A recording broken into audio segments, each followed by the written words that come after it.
Hello everyone, welcome to the Lakshya Institute of Professional Studies. So here I am, your friend, your mentor, your coach, CA Rohit Grover, faculty for your paper number 3, Advanced Auditing and Professional Ethics. So today we are going to start with the section number 148. So what is section number 148? This is going to be our last section when it comes to the company audit, right? So today we are going to wind up our company audit. I hope you have very well learned the various provisions of the sections of the company audit in the earlier sessions, right? So without wasting the time, let us understand what is section number 148. Now, what is 148 basically? 148 section talks about which audit? It talks about the cost audit and the maintenance of cost records. So let me give you the brief introduction first. So first of all, we have to understand why cost audit concept has been created, why the cost audit is required in our industry. See, there are so many things happening in the economy, right? You can say that unjustified inflationary pressures are going on. The cost of production of the things are unnecessarily going up and up just because there is no watchdog. Just because there is no watchdog on those manufacturing units, assembling units, and production units. So what the central government came up with an idea. So central government came up with an idea that let's create one section 148 dedicated only for those organizations which are either involved in manufacturing units, or they are involved in production activity, they are involved in processing activity, they are involved in assembling activity, they are involved in you can say mining activity, extraction activity, all those kind of activities, manufacturing, production, mining activities, where what is being used, where raw material and where labor is getting used. So those organizations which are involved in any kind of manufacturing or production activity where raw material or labor is getting used, for that particular reason we have created this section called section number 148. So central government thought that let's incorporate section number 148 cost audit on those organizations which are actually involved in the manufacturing and production unit. So what I will do is I will divide this section into so many parts. I will divide this section into one minor small points where you will be understanding yes, why cost audit is very much important and very much required for our portion, and why as a CA you should also know, as a practicing CA or as a practicing CMA you should also know why cost audit is important. Now, first of all, the first removal of the doubt, the first myth, the first misconception which every student is having is sir, cost audit is a statutory audit. Is cost audit a statutory audit like a company audit? Is it a regular audit like a company audit, or is it a yearly audit like a company audit? Answer is no. Answer is completely no. So first thing what we have understand, cost audit is not a regular audit or not a statutory audit. So cost audit is not a regular audit and cost audit is not a statutory audit. So neither it is a regular audit or nor it is a statutory audit. Everyone is clear or not? So cost audit is not a regular audit means what? Sir, like a statutory audit, it is not going to take place every year. It is not going to take place every year, and it is not mandatory every year to conduct the cost audit, right? And like a every year audit, it is not a regular audit. Are you getting the point? So like say for example, statutory audit for Reliance India Limited company has to happen every year. For any other company, listed, unlisted, it has to happen every year, but cost audit is not like that. Then the second myth which comes to our mind is, sir, whether the cost audit is a part of statutory audit. Again, no. Cost audit is not a part of statutory audit. So some people think that the cost audit is a part of statutory audit. Answer is no. Cost audit is not a part of statutory audit. Sir, what do you mean by statutory audit? Statutory audit means an audit which takes place every year. Statutory audit is an audit which takes place what? Every year. Am I correct or not? And it is mandatorily required to take place on the examination of financial statements. But whereas cost audit is not on financial statement. Remember, cost audit is basically conducted on cost of production, cost related matters of an organization. Sir, what do you mean by cost related matter? Say for example, in the costing subject, you might have read one concept called cost sheet. If I'm not wrong, you have read one concept called cost sheet. So in the cost sheet, you might have seen that prime cost, factory cost, and then selling and administration cost, then cost of sales, cost of production. Up to cost of production, the audit, what takes place from the prime cost, from the factory cost to the cost of production, what the audit takes place, that is called cost audit. Are you getting the point? We are restricting the cost audit only up to the limit of what? Up to the cost of production. Are you getting the point? So statutory audit takes place on the financial statements. Statutory audit takes place on the financial statements, financial information. Are you getting the point? Whereas the cost audit does not take place on financial information and financial statements. It takes place on cost records. It takes place on cost of production. It takes place on understanding the cost structure, the cost principles, cost accounting of an organization. Are you getting the point? So no, cost audit is not a part of statutory audit. Rather it is carried out in an addition to statutory audit. In an addition to statutory audit. So what do you mean by in an addition to statutory audit? Those organizations, say for example, let's take an example of Vizag steel plant. It's a manufacturing steel plant. So on that Vizag steel plant, as it is a company, so statutory audit तो mandatorily has to take place. But at the same point of time, if it is being selected for cost audit, so two audits will take place in one financial year. One is statutory audit and one is what? Cost audit. Are you getting the point? So it is not a part of statutory audit, rather it is carried out in addition to the statutory audit. So what are the two myths what we removed first in the first two sentences? Point number one, sir, it is not a regular audit. It is not a statutory audit. It is not a part of statutory audit. Rather, it is carried out in addition to the statutory audit. Sir, is it every year audit? No, it is not every year audit. Are you getting the point? Sir, which industries are covered?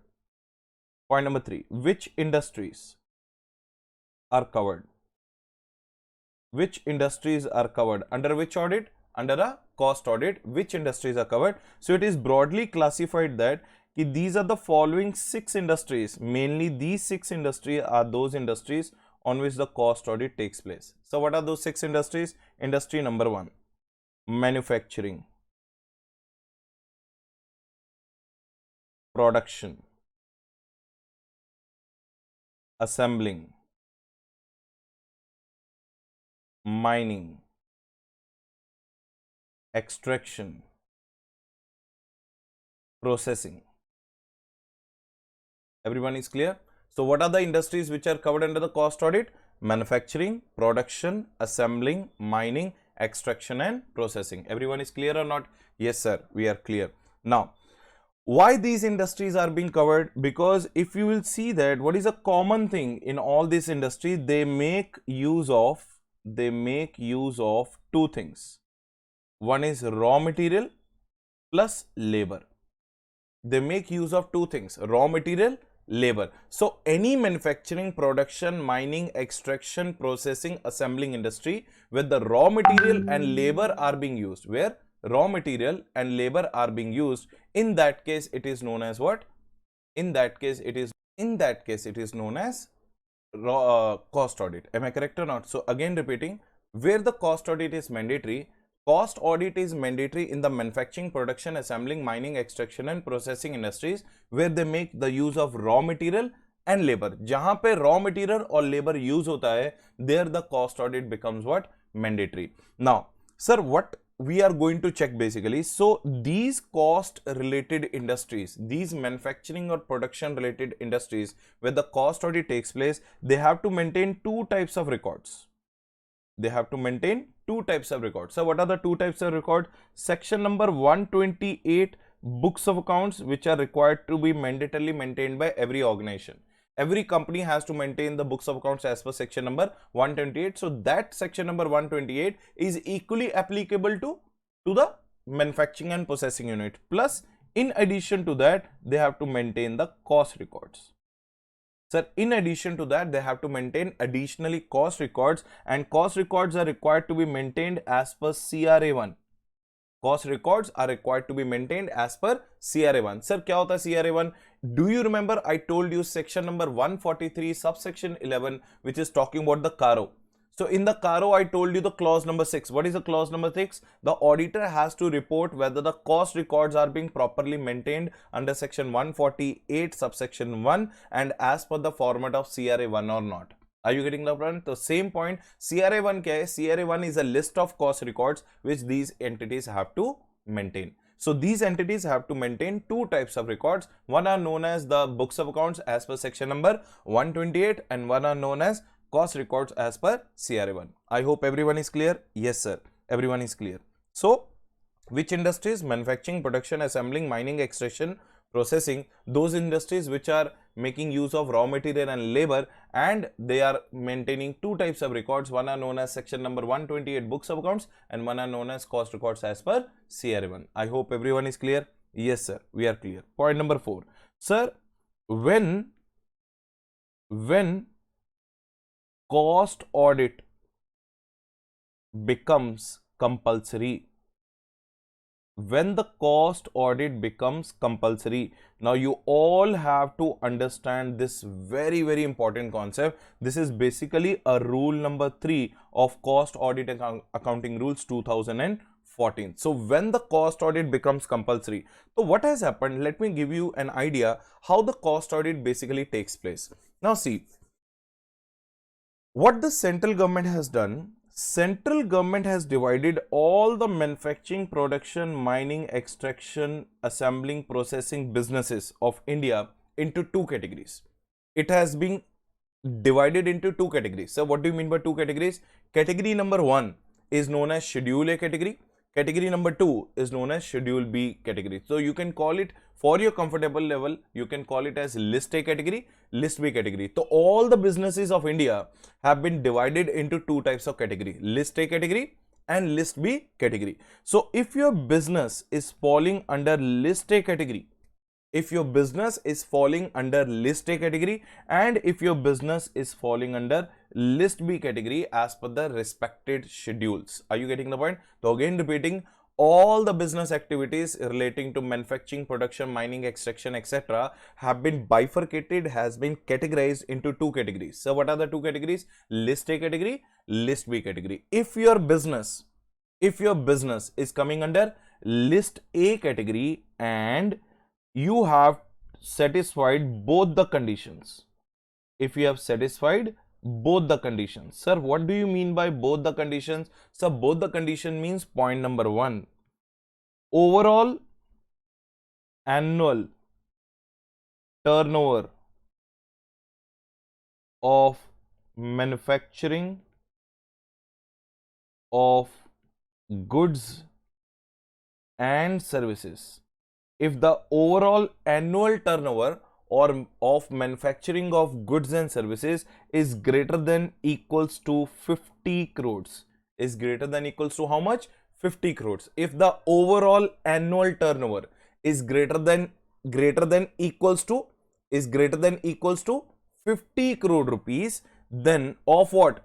Turnover of what? Manufacturing of goods and services turnover. So whatever the goods you have manufactured and whatever the services you have rendered, the turnover of those rendering of services and manufacturing of goods are greater than equal to 50 crores. And condition number 2, remember one thing, I'm not using the word called or, I'm using the and means both the conditions are required to be satisfied. And out of above turnover, comma, if the turnover of such goods and services, if the turnover of such goods and services, sir, which goods and services? Such goods and services for which cost records were to be prepared, for which cost records were to be prepared and it is greater than equals to 25 crores. Now listen to this very carefully. The overall total turnover, annual turnover of that particular manufacturing organization in relation to manufacturing of goods and services is greater than equals to 50 crore rupees. And what is the condition? Sir, out of that total turnover, those goods and services for which the CRA1 records were required to be maintained, those goods and services for which CRA1 cost records were required to be maintained, and if that turnover is also greater than equals to 25 crores, then in that case audit becomes mandatory on that particular organization. अब मैं तुम्हें example में बताता हूँ. Let me give you one example. Say for example, Vizag Steel Plant or Vizag Steel Limited. Say for example, this is one company called Vizag Steel Limited. Now in the Vizag Steel Limited, total turnover is 200 crores. What is the average annual turnover? Say for example 200 crores. Now this 200 crore rupees is coming from the manufacturing of 10 items. This 200 crore rupees is coming from manufacturing of how many items? Say for example 10 items they are manufacturing. Out of these 10 items, 7 items are those for which CRA1. Sir, what is CRA1? Sir, just now I told you that every company has to maintain cost records also in addition to books of accounts as per CRA1. So if out of 10 items, 7 items for which CRA1 records were not required to be maintained, and if there are 3 items for which CRA1 cost records were required to be maintained. So again repeating, out of 10 items of total turnover of 200 crore rupees, there were 7 items for which CRA1 was not required to be maintained. Am I correct? And there are 3 items for which CRA1 cost records were required to be maintained.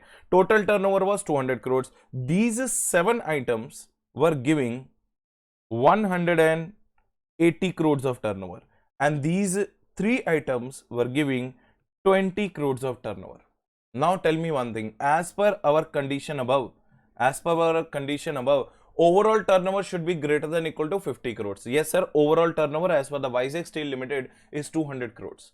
But out of that above turnover, if the turnover of such goods and services for which cost records were to be prepared should also be greater than equal to 25 crores. Now tell me one thing, how many items were there for which the cost records as per CRA1 are to be maintained? Sir, only 3 items. Those 3 items are giving how much of turnover? Only 20 crore rupees. Is it more than 25? No sir, it is less than 25. So audit is not required. Audit is not required. Situation number 1. Sir, ये होगी situation number 1 का answer. Now situation number 2, if the turnover of this is 30 crore rupees and this is 170 crore rupees. If the turnover is now 30 crore rupees and it is 170 crore rupees, now the audit is compulsory or not? Yes sir, now audit becomes compulsory. Now audit becomes compulsory in the situation number 2. Are you getting the point? So this is situation number 1. Situation number 1, this is situation number 2, situation number 2, and this is what our conclusion is. So remember one thing, overall annual turnover we have to see. Overall annual turnover we have to see, but in that overall annual turnover we have to see the turnover of those goods and services for which cost records were required to be maintained. That should also be greater than equals to 25 crores. Overall turnover should be greater than equal to 50 crores, and in that CRA1 turnover, you can call it as a CRA1 turnover items, should be also greater than equals to 25 crores. Then only audit becomes compulsory for those kind of businesses and entities who are falling under list A category, of the businesses.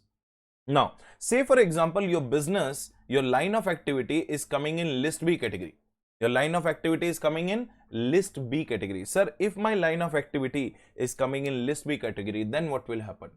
If my line of activity is coming in list B category, then again both the conditions are required to be satisfied.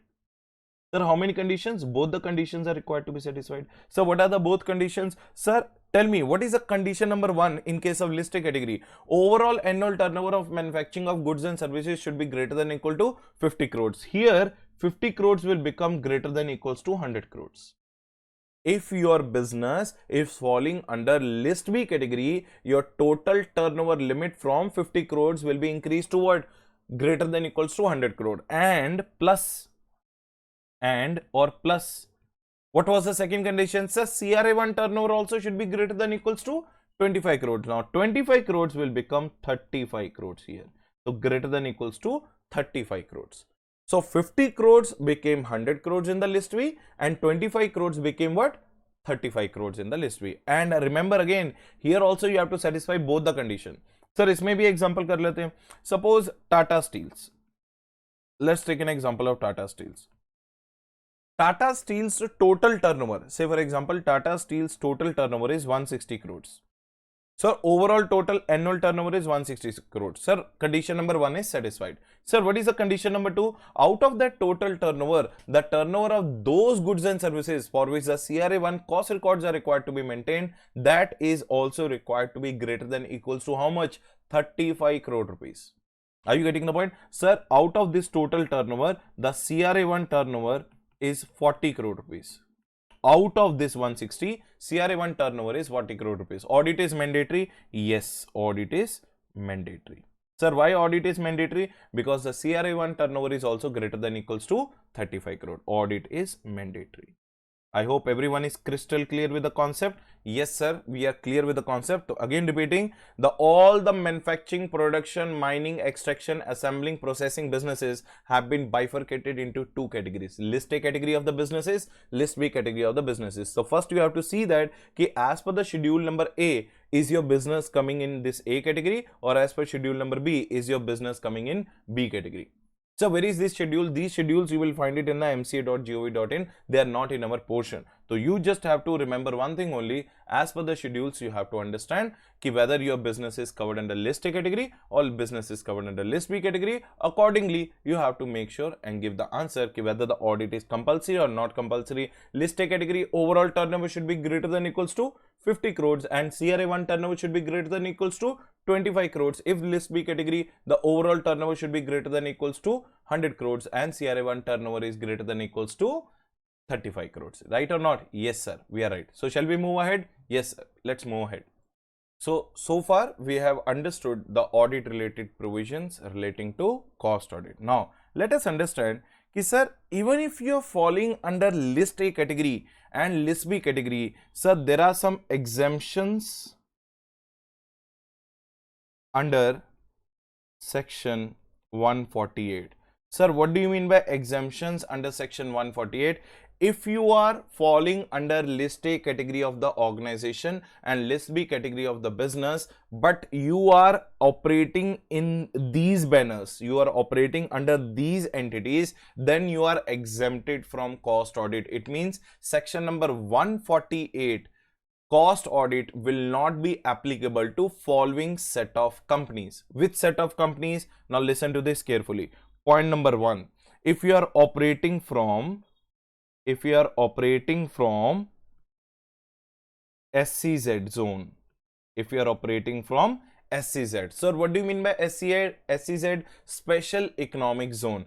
If your industry, if your company, if your business is meeting all the criteria above as per rule number 3 for conducting the cost audit, but if you are operating from special economic zone, like Vizag steel plant is in the special economic zone near Visakhapatnam, that is, if I'm not wrong, that is called Dowada area. Dowada area is the area which has been declared as SCZ by the government of India. So Vizag steel plant is located in that. Even though its turnover might be in thousands and thousands of crore, but still the cost audit will not be mandatory because it is operating from special economic zone. So on which industries, which companies cost audit is not compulsory or cost audit is not applicable, even if they have met the criteria of List A, List B categories. First example for that is if you are operating from which zone? Special economic zone. Everyone clear? Yes, sir. Point number 2, if you are 100% export oriented undertaking, if you are 100% export oriented undertaking, जिसे हम लोग EOU भी बोलते हैं, if you are 100% export oriented undertaking, then also you are not required to get your cost audit done. Are you getting the point? The cost audit will not be applicable to the 100% EOUs also. Point number 3, if you are an export company, if you are a which company? If you are an export company and out of total turnover, out of total turnover of exports, more than 75% of turnover, out of total turnover of exports, more than 75% of the turnover is in foreign currency. Is in which currency? Foreign currency. Then also cost audit under section 148 is not applicable to you.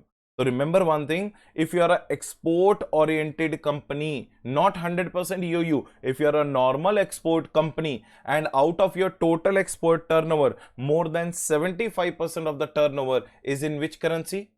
Foreign currency, then in that case, again section number 148 cost audit is not applicable to you. Point number 4, if you are a small and medium enterprise, if you're a small and medium enterprise, अगर आप small and medium enterprise हो, if you are an SME involved in the manufacturing activities but your status is SME industry, what is SME? Small and medium enterprises. Are you getting the point? Then also cost audit is not applicable. And point number 5, if you have your own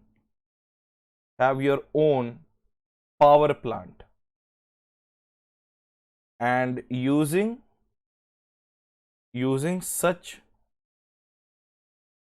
power plant, using such power for captive consumption. For which consumption? Captive consumption. So it means you are a self-sufficient company. You are a company involved in manufacturing and you have your own power plant. And if you have your own power plant, whatever the power you are generating, you are using it for the captive consumption, then also you will get a exemption. Under what? You will get an exemption under this particular topic called cost audit. So under the cost audit, when you will get an exemption, point number 1, if you are 100% EOU. Point number 2, if you are operating from SEZ. Point number 3, if you are out of total export turnover, more than 75% of the turnover is in which currency? Foreign currency. Point number 4, if you are a small and medium enterprise. Point number 5, if you have your own power plant and using such power plant for which consumption?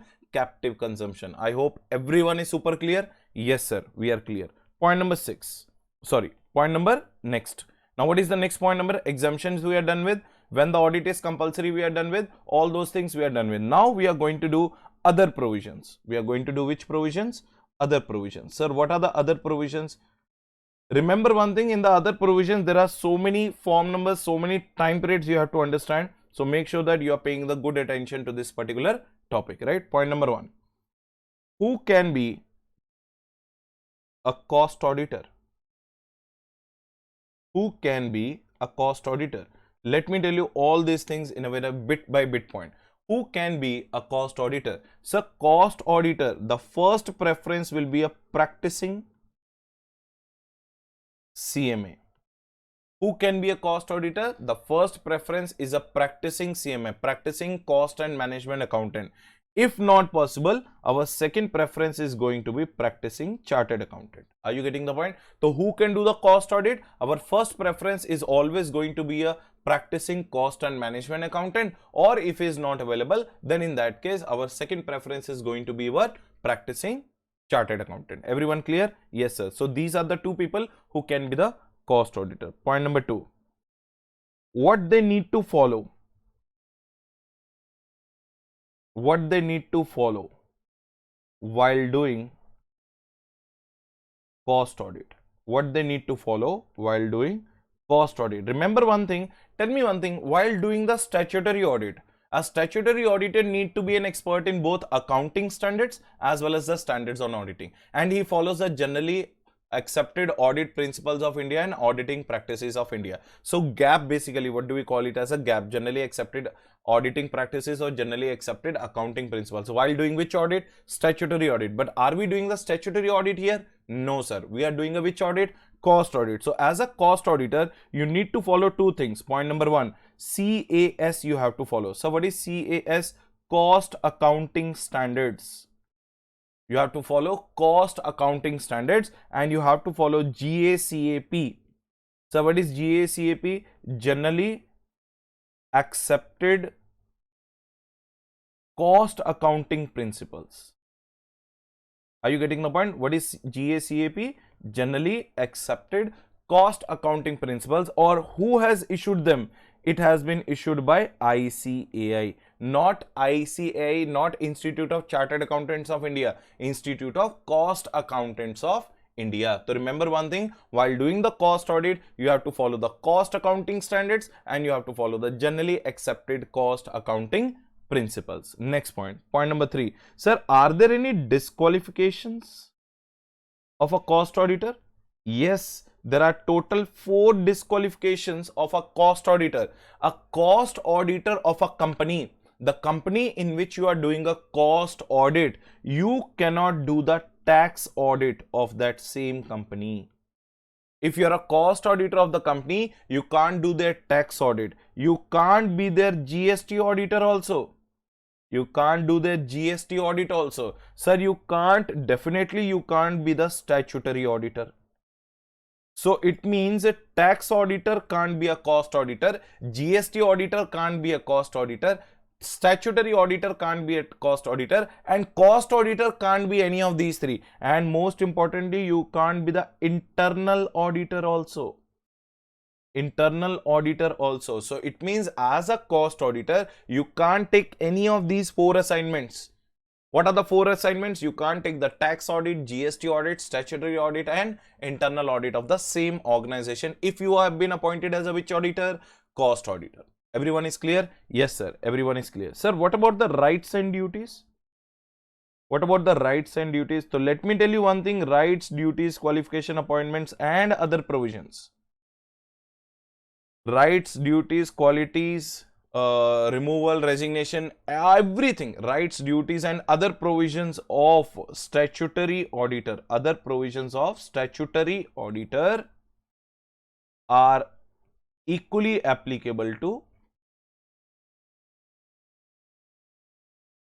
cost auditor, are equally applicable to which auditor? Cost auditor. So whatever the section number 139 to 146, what we have done, they are equally applicable to the cost auditor also. So there are some minor, more or less, it will not be applicable, but we need not go into detail when it comes to those particular topics. Everyone is clear or not? Yes, sir, I am clear. So rights, duties, other provisions of the statutory auditor are equally applicable to the cost auditor. And what are the 4 things cost auditor can't take up? He can't take up the tax audit, GST audit, statutory audit, and internal audit of the same organization. Point number 5. Sir, who appoints? Who appoints the cost auditor?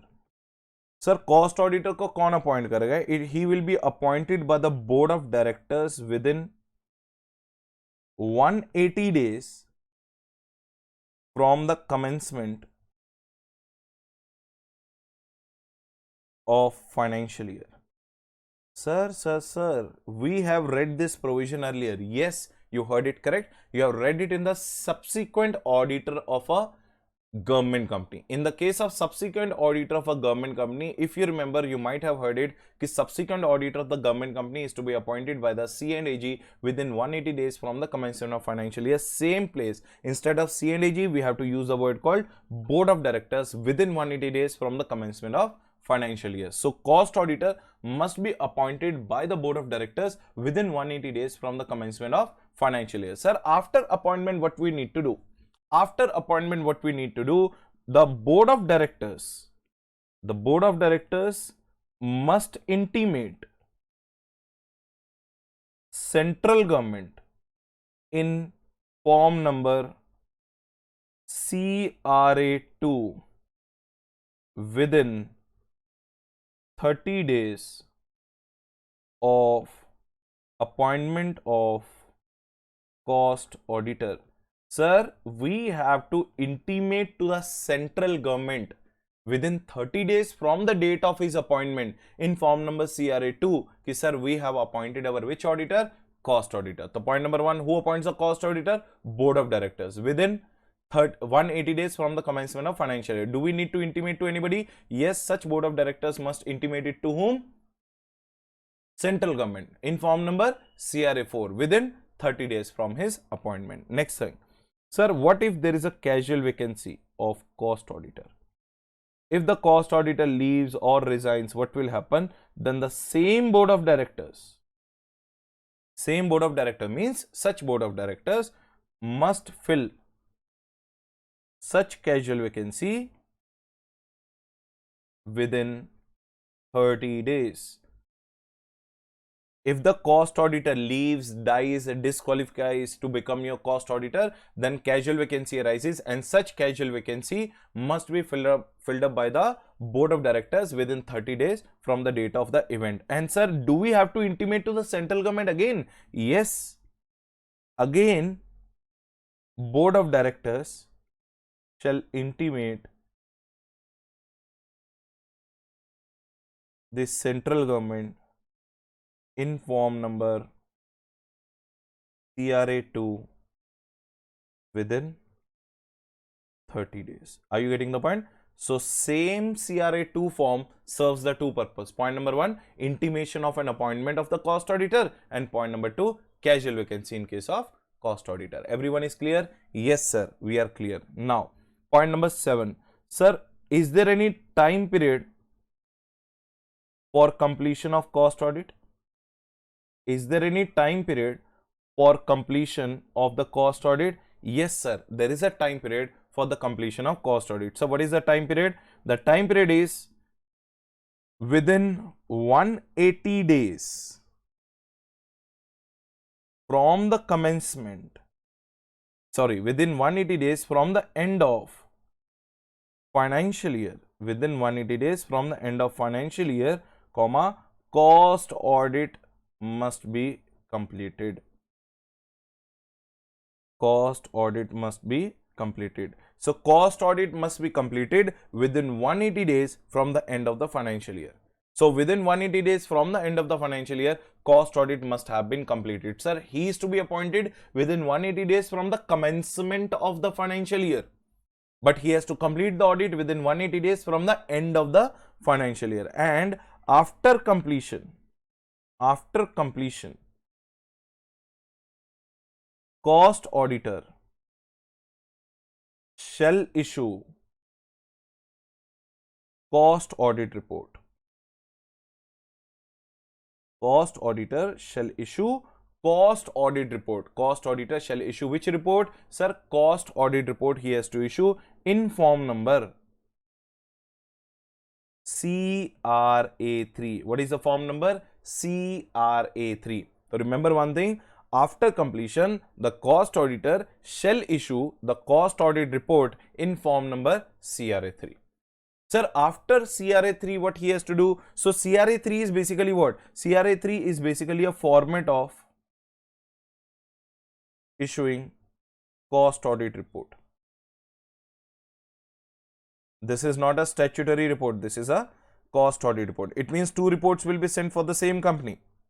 One is a statutory audit report, which we know as per section number 143, and second one is what? The cost audit report, which we have to send as per the format of CRA3. So who has to send? Cost auditor has to send. To whom he has to send? Board of directors in form number CRA3.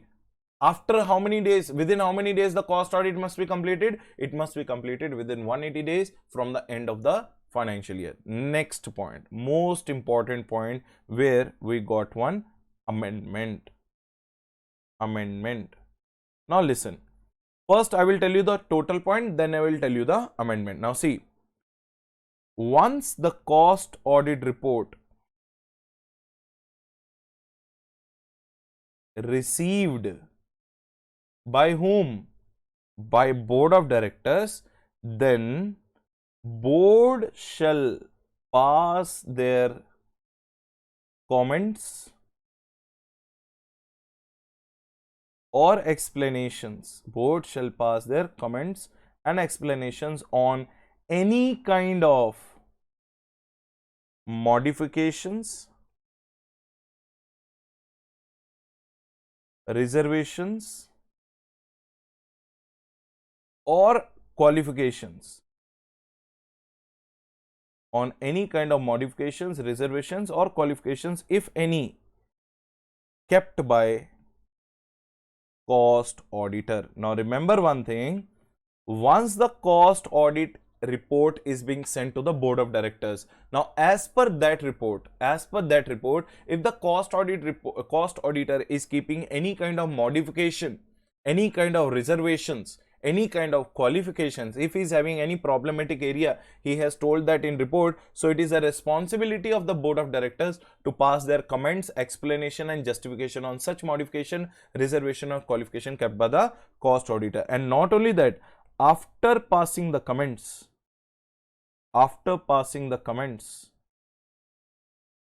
or explanations, what will happen? After passing the comments and explanations, what is going to happen? The board of directors must forward such cost audit report. Board of directors must forward such cost audit report to central government within 30 days of its receipt from cost auditor. Now, the day when the board of directors have received the cost audit report from the cost auditor, within 30 days they have to pass a comments also, they have to pass explanation and justification, and within those 30 days only they have to make sure that such cost audit report, one copy, must be forwarded to whom? To the central government, along with what? Along with comments. Am I correct or not? Along with the comments of board of directors. Within how many days? Within 30 days, they have to ensure that such cost audit report must have been delivered to the central government within 30 days from the date on which they have received the cost audit report from the cost auditor in form number CRA4. So remember, I told you 4 form numbers here. So what are the form numbers we have done? So CRA1, that is called cost records. Sir, CRA2, that is called intimation of appointment. Again, sir, CRA2, that is called filling up of casual vacancy. Again, intimation of appointment to the central government. Then CRA3, nothing but called the cost audit report format. And CRA4, the format in which we have to forward this cost audit report after passing the comment by the board of directors within 30 days to the central government. Are you getting the point or not? So CRA1, CRA2, CRA3, CRA4. Perfect. Now sir, what was the amendment? अब मैं बताता हूँ इस point में amendment कहाँ पे आई? Amendment came to this point. Amendment came to this 30 days वाला point. अब सुनना ध्यान से. As per section 137 of Companies Act 2013.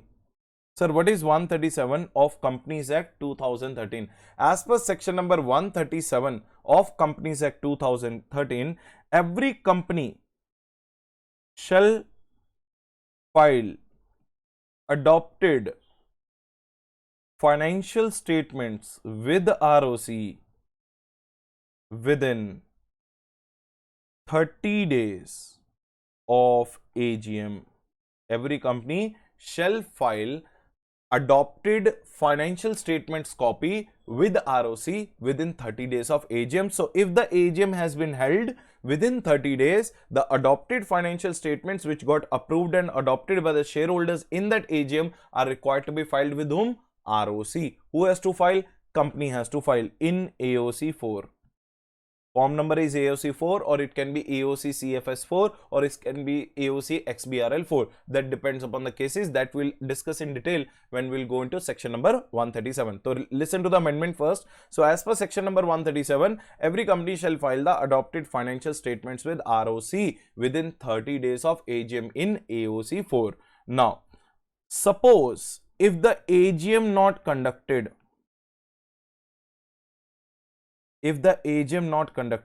then ROC may give extension. Is it correct or not? If the AGM is not conducted, then the ROC may give the extension or not? Yes, sir. ROC may give the extension. So whatever that extended time period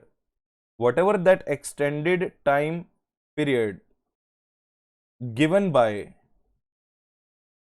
ROC, whatever is that extended time period given by ROC to conduct AGM, whatever that extended time given by ROC to conduct what?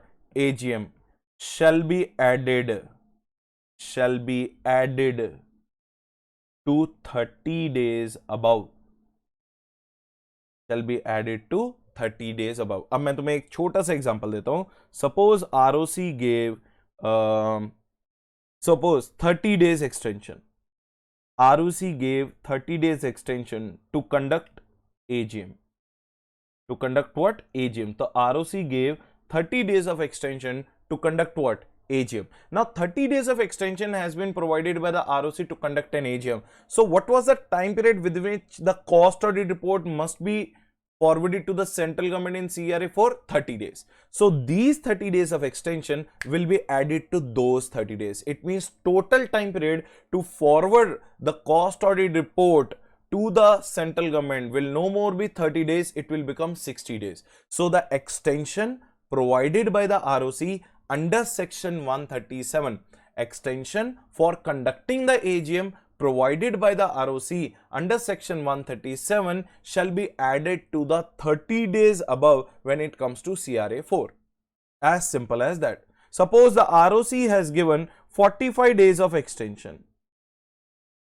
Then what will be the answer? Then the CRA 4 can be filed. CRA 4 can be filed with the central government in how many days? In 75 days. Sir, how the 75 days came? 30 days so usually we have plus 45 days of extension. So the extended time period provided under section 137 is to be added to those 30 days within which we have to file the CRA 4 with whom? Central government. So central government ko we have to file the CRA 4 within 30 days. So extension plus 30 days will be the resulted time period. Will be the new resulted time period for filing the CRA 4. So what if the ROC has given 60 days time period for extension? So 30 plus 60, 90. So which 30? These 30 days I am talking about. These 30 days I am talking about. Are you getting the point? So within these 30 days, you have to add back the various extension provided by the ROC under section 137 to conduct the AGM. So that extended time period plus these 30 time periods of days, in total, it will become the resulted time period for filing what? CRA 4 with whom? Central government. Are you getting the point? So 30 days plus extended time period. So this is the small amendment which came in your examination. I hope everyone is crystal clear. So with that our company audit chapter is over. With that our company audit topic is over. I hope everyone is crystal clear. Yes sir, we are crystal clear. So remember that with that our company audit topic is over. Now the next topic which will be starting after the break is known as the maintenance of